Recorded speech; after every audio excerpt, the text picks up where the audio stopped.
Welcome back to Venky's kitchen. ಇವತ್ತಿನ special ಇದ್ಕಿದ ಅವರೆಕಾಳಿಂದ ಪಡ್ಡು ಮಾಡಿರೋದು. ಸೊ ಈಗ ಅವರೆಕಾಳು ಸೀಸನ್ ಆಗಿರೋದ್ರಿಂದ ಅವರೆಕಾಳು ರಿಲೇಟೆಡ್ ರೆಸಿಪೀಸ್ ತೋರಿಸೋಣ ಅಂತ. ಇದು ತುಂಬ ಚೆನ್ನಾಗಿರುತ್ತೆ, ಟ್ರೈ ಮಾಡಿ. ಲಂಚ್ ಬಾಕ್ಸ್ಗೆ, ಮಕ್ಕಳಿಗೆ, ಎಲ್ಲರಿಗೂ ಈವ್ನಿಂಗ್ ಸ್ನ್ಯಾಕ್ಗೆ ತುಂಬ ಚೆನ್ನಾಗಿರುತ್ತೆ. ಇಡ್ಲಿ ಹಿಟ್ಟು ಅಥವಾ ದೋಸೆ ಹಿಟ್ಟು ಮಿಕ್ಕಿದ್ರೆ ದಿಢೀರನೆ ಒಂದು 15 ಮಿನಿಟ್ಸ್ ಸಾಕು, ಇದು ರೆಡಿ ಮಾಡ್ಬೋದು. ಹೇಗೆ ಮಾಡೋದು ನೋಡೋಣ ಬನ್ನಿ. ಇದಕ್ಕೆ ಬೇಕಾಗುವ ಸಾಮಗ್ರಿಗಳು, ನಾನು ನೆನ್ನೆ ಮಾಡಿದ ಇಡ್ಲಿ ಹಿಟ್ಟು ಮಿಕ್ಕಿತ್ತು, ಸೊ ನಾನು ಇಡ್ಲಿ ಹಿಟ್ಟು ಉಪಯೋಗಿಸ್ಕೊಂಡು ಪಡ್ಡು ಮಾಡ್ತಾಯಿದ್ದೀನಿ. ಸೊ ಒಂದು 1/4 kg ಆಗೋಷ್ಟು ಇಡ್ಲಿ ಹಿಟ್ಟು, 1/4 kg ಆಗೋಷ್ಟು ಇದ್ಕಿದ ಅವರೆಕಾಳು,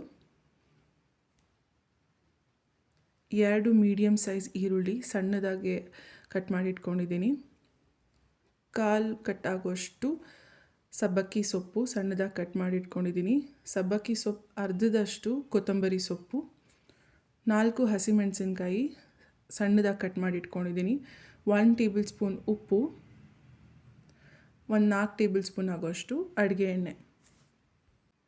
ಒಂದು ಬಾಣಲಿ ಇಟ್ಕೊಂಡು ಅದಕ್ಕೆ ನಾನು ಅಡುಗೆ ಎಣ್ಣೆ ಸೇರಿಸ್ಕೊತಾ ಇದ್ದೀನಿ. ಎಣ್ಣೆ ಕಾದ ನಂತರ ಈರುಳ್ಳಿ ಸೇರಿಸ್ಕೊಬೇಕು. ಇದಕ್ಕೆ ಈರುಳ್ಳಿ ಸ್ವಲ್ಪ ಸಣ್ಣದಾಗಿ ಕಟ್ ಮಾಡಿ ಇಟ್ಕೊಬೇಕು.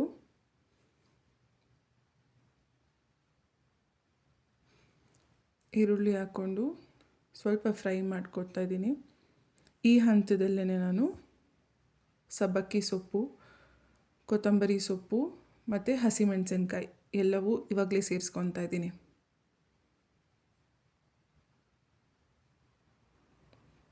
ಎಲ್ಲ ಸೇರಿಸ್ಕೊಂಡಾದ್ಮೇಲೆ ನಿಮ್ಗೆ ಏನಾದರೂ ಹಿಟ್ಟಲ್ಲಿ ಉಪ್ಪಿತ್ತು ಅಂದರೆ ಈಗ ಉಪ್ಪು ಹಾಕಬೇಡಿ. ನಾನು ಇಡ್ಲಿ ಹಿಟ್ಟಲ್ಲಿ ಸ್ವಲ್ಪ ಪ್ರಮಾಣದಲ್ಲಿ ಉಪ್ಪಿರೋದ್ರಿಂದ ನಾನು ಮತ್ತೆ 1 ಸ್ಪೂನ್ ಉಪ್ಪು ಸೇರಿಸ್ಕೊತಾ ಇದ್ದೀನಿ. ನೀವು ಹಿಟ್ಟಿನ ಪ್ರಕಾರ ನೋಡ್ಕೊಂಡು ಅಡ್ಜಸ್ಟ್ ಮಾಡ್ಕೊಳ್ಳಿ. ಉಪ್ಪು ಹಾಕಿದ್ಮೇಲೆ ಒಂದು ಮಿಕ್ಸ್ ಮಾಡಿ, ನಾವೇನು ಇದ್ಕಿದ ಅವರೆಕಾಳು ಇರುತ್ತೋ ಅದನ್ನು ಡೈರೆಕ್ಟಾಗಿ ಸೇರಿಸ್ಕೊತಾ ಇದ್ದೀನಿ. ಯಾಕೆಂದರೆ ಈರುಳ್ಳಿ ಜೊತೆಗೇ ಇದ್ಕಿದ ಅವರೆಕಾಳು ಬೇಯ್ತಾ ಹೋಗುತ್ತೆ.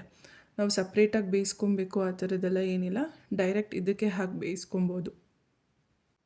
ಇಲ್ಲಿ ಫುಲ್ ಕುಕ್ ಆಗಬೇಕು ಅಂತ ಏನಿಲ್ಲ, ಯಾಕೆಂದರೆ ನಾವು ಪಡ್ಡು ಬೇಯಿಸೋವಾಗ್ಲೂ ಆವಾಗಲೂ ಸಹ ಕುಕ್ ಆಗುತ್ತೆ. ಹಾಗಾಗಿ ಈಗ 1/4 ಭಾಗ ಬೆಂದಿದ್ರೆ ಸಾಕು. ಸೊ ಸ್ಟಿರ್ ಮಾಡಿ ಸ್ವಲ್ಪ ನೀರು ಬಿಡ್ತಾ ಬರುತ್ತೆ. ಈಗ ಕಂಪ್ಲೀಟಾಗಿ ಆಗಿದೆ ಅಂತ. ಸೊ ನಾನು ಬಿಸಿ ಇರುವಾಗಲೇ ಹಿಟ್ಟಿಗೆ ಮಿಕ್ಸ್ ಮಾಡ್ಕೊತಾ ಇದ್ದೀನಿ. ಬೆಳಗ್ಗೆ ಹೊತ್ತು ಗೊತ್ತಲ್ವ ನಿಮಗೆ, ಟೈಮ್ ಇರೋದಿಲ್ಲ ಯಾವುದಕ್ಕೂ, ಅದು ಕೂಲ್ ಡೌನ್ ಆಗಿ ಆಮೇಲೆ ಮಿಕ್ಸ್ ಮಾಡ್ಕೊಳ್ಳೋದಕ್ಕೆ. ಸೊ ನಾನು ಡೈರೆಕ್ಟಾಗಿ ಹಿಟ್ಟಿಗೆ ಸೇರಿಸ್ಕೊತಾ ಇದ್ದೀನಿ, ಏನೂ ಆಗೋಲ್ಲ ಇದರಿಂದ. ಸೊ ಕಂಪ್ಲೀಟಾಗಿ ನೀಟಾಗಿ ಮಿಕ್ಸ್ ಮಾಡಿ ಹಿಟ್ಟಿಗೆ ಬ್ಯಾಟರ್ ರೆಡಿ ಮಾಡ್ಕೊಳ್ಳಿ.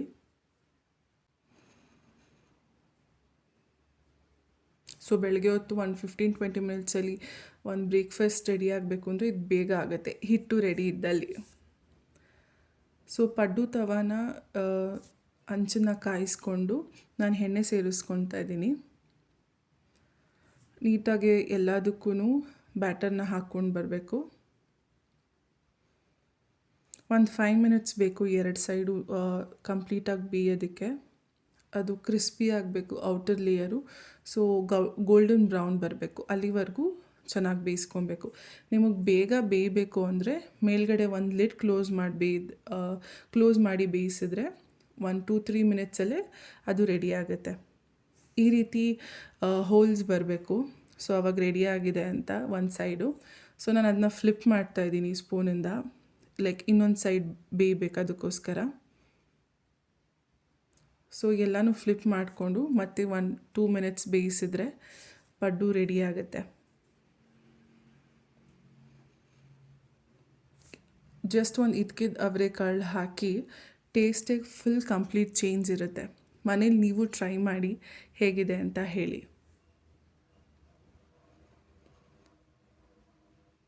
ಸೊ ಈಗ ರೆಡಿ ಆಗಿದೆ. ನಾನಿಲ್ಲಿ ತೆಂಗಿನಕಾಯಿ ಚಟ್ನಿ ಜೊತೆ ಪೇರ್ ಮಾಡ್ಕೊಂಡಿದ್ದೀನಿ. ಟೇಸ್ಟ್ ಅಂತೂ ಸಖತ್ತಾಗಿತ್ತು. ಒಂದು 5-6 ಪಡ್ಡು ತಿನ್ನೋರು ಮಿನಿಮಮ್ ಒಂದು 10-12 ತಿಂತಾರೆ, ಅಷ್ಟು ಚೆನ್ನಾಗಿರುತ್ತೆ. ಟ್ರೈ ಮಾಡಿ ಹೇಗಿದೆ ಅಂತ ಹೇಳಿ. Thank you for watching.